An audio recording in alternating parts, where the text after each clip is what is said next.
You're crying over that bitch who left you. You're not using it to be the best version of yourself. You're not using it to get as rich and powerful as possible. You're not using it to change the world. You're not using it to protect those you love. You're not using it for anything. And you expect God to make you lucky? Well, what's your best advice to a guy that's been like rejected or cheated on by a girl? Well, he probably deserved it. Because we're men. You have to take accountability for all these things. What do you mean rejected by a girl? I don't get rejected by girls. Why? This is an interesting question. A guy will come up to me and go, girls reject me. I'll say, okay. Well, they don't reject me. He goes, oh, that's because you're big, strong, rich, and famous. Well, then you have the answer. Get big, strong, rich, and famous. Why are you a skinny little pussy? So what do you want me to do about it? Women are a fantastic litmus test. Women are the mirror to the world. That's what they are. The way women treat you tells you everything you need to know about you. Because we can complain about women all day long, but I'll sit here and say that women definitely shoot their shot, and women are definitely loyal, and women definitely obey, and they'll clean your room, and they'll make you coffee, and they'll share you, and they'll do anything you say. That's what I'll say, and people will go, oh, only for you. Well, why is that? Because I'm highly achieved. So if you want to sit at home and be a loser and be a nobody and not try and not dedicate yourself and not suffer and not display value, and then you expect some hot girl with all the choices in the world to choose you and give a shit about you crying that you're not happy, well, then you're a dipshit and you deserve to be cheated on and left. As a man, every single thing that happens to you in your life, you absolutely, completely deserve, including that woman cheating, because she wouldn't cheat on everyone. There are some complete whores, fine. But then, we go deeper down the rabbit hole. If you're dating a girl who's a complete hoe who will cheat on absolutely every single man she's ever with, why are you even with her? Why do you care when she cheats? Take her for a spin and say, I don't give a fuck. You're falling in love with tramps, and then you're emailing me for advice. Well, you're a dummy. There's plenty of good girls out there that will never cheat. You just can't get them because you're a pussy. Right? We can't psyop the entire female population, women with unlimited options, which is what they have via their Instagram profiles. Unlimited options to choose a shit option. I can't sit there and say, here's what you say, bro. Here's the magic word to make her blind and dumb. You're a fucking dipshit. So that's why you got cheated on. Perhaps if you looked in the mirror, you could identify exactly why she did it. You could look in the mirror and say, was this actually my fault? And on some level it is. It always is. The only way you can succeed in life as a man is if you take absolute responsibility for everything all of the time. You have to sit there and say, every single thing that happens in my life is my fault. Even if it feels like it's not. Even if she cheats on you, every man goes, she's a hoe, she cheated, her friends made her do it, she went out, she drunk, da-da-da.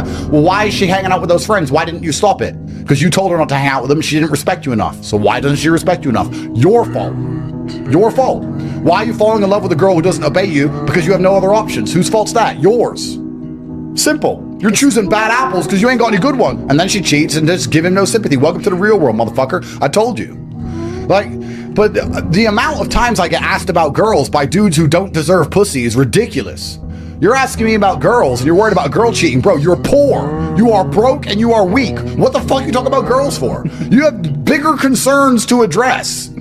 It really is amazing to me because I get this all the time. People come up to me randomly on the street. Oh, hey man, yeah, I love your content and my girl. You're a girl, you got skinny arms, pussy. What are you worried about your fucking girl for? It's unbelievable. If you get your shit right, it's amazing how quickly everything else falls into place. The best way to be good with girls is to be good with everything besides girls. If you're good at business and you're good with people and you're good, your body's in good shape and you're charismatic and you're smart and you're interesting and you're wise and you got a good network and a fucking yacht and a Bugatti and a jet, guess what? You can't get rid of them.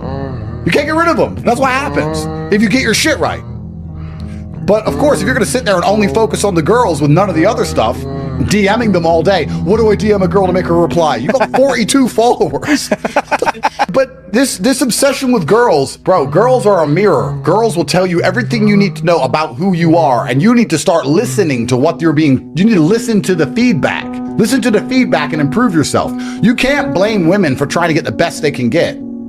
And the sexual marketplace is drastically changed now. It's completely globalized. It's completely online. There's no such thing as finding a hot, little, beautiful girl from a small town. She's got 2 million followers. So it's all online. It's endless competition with men all around the world. From the age of 18, they're being offered to fly out to Sydney, Dubai, Singapore, Tokyo. This is the game now. So you have two choices. You can either cry your eyes out about it, or live in some delusion where you think I'm going to give you advice that's going to stop you from being a pussy, or you can compete. And if you want to compete, then you need to be ultra self-accountable. When you compete in anything, how do you do it? Self-accountability. Doesn't matter what it is. You can be a basketball player, you can be a chess player. After the game, you analyze the game. What did I do right? What did I do wrong? You should be doing that in your life with everything. Like after every date? Well, after every date, but after everything all of the time. When's the last time you looked yourself in the mirror and said, okay, is this the man? Am I the best version of myself? Could I do better? The answer is always yes, I could do better. Of course I could. But I'm honest with myself about it. But how close am I to optimum? Right? What about me would even be attractive to a girl? Or if a girl's acting a certain way or she ain't listening to you, why isn't she listening to me? Right? But most people don't want to self-reflect. They want to blame the women. Which is the problem with the red pill. Even just not women, it's easier to blame someone else. Even in your work, it's easier to blame someone else than yourself. Well, everybody always blames everybody else for everything, which is why they never succeed and win. I know. I blame myself. I blame myself for everything. I blame myself for absolutely everything. I blame myself for getting wet in the rain because I didn't bring an umbrella. I don't cry at the clouds. So you have women with all these choices on their plate, and you have the men who basically are so busy doing other fantastic things they don't want the women who are getting them. That's what's so interesting. The men who are getting the women that everybody's chasing are the men like me who don't really even want them. I don't want to hang around with a bunch of girls. It's boring. And I don't mean it disrespectfully. I wake up and I'd rather make money, do interesting, big, important things than sit around having date night. I don't want to sit there and hold hands and watch a movie. It's gay. I don't want to hang out with girls. The point I'm making is, as a man, obviously you have romantic interests with a female. Obviously you want progeny and children. Obviously we all feel love. We want to protect and provide the women we care about, of course. I understand all of that.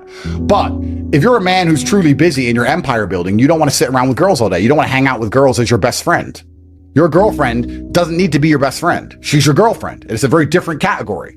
I wake up every day. I'm with my brother. I'm with my guys. We have an empire. We have work to do. We have very important things to achieve. We work all the time. We get all of it done. My girlfriend's around sometimes, but there's none of this me and my girlfriend are best friends. Let's hold hands. Let's watch movies. We have the same interests. That is gay.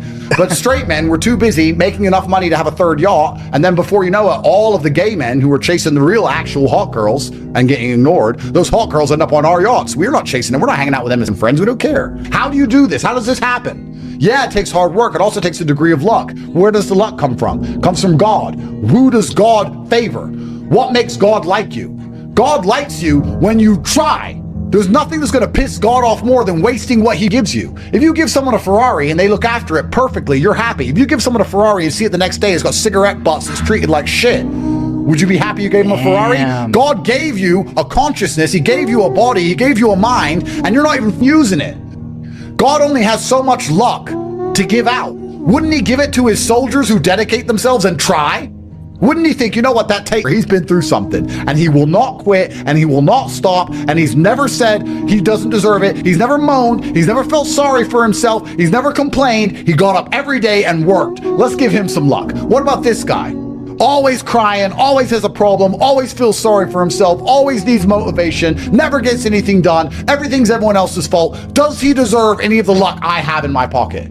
The answer is no. You make your own luck by dedicating yourself to the universe.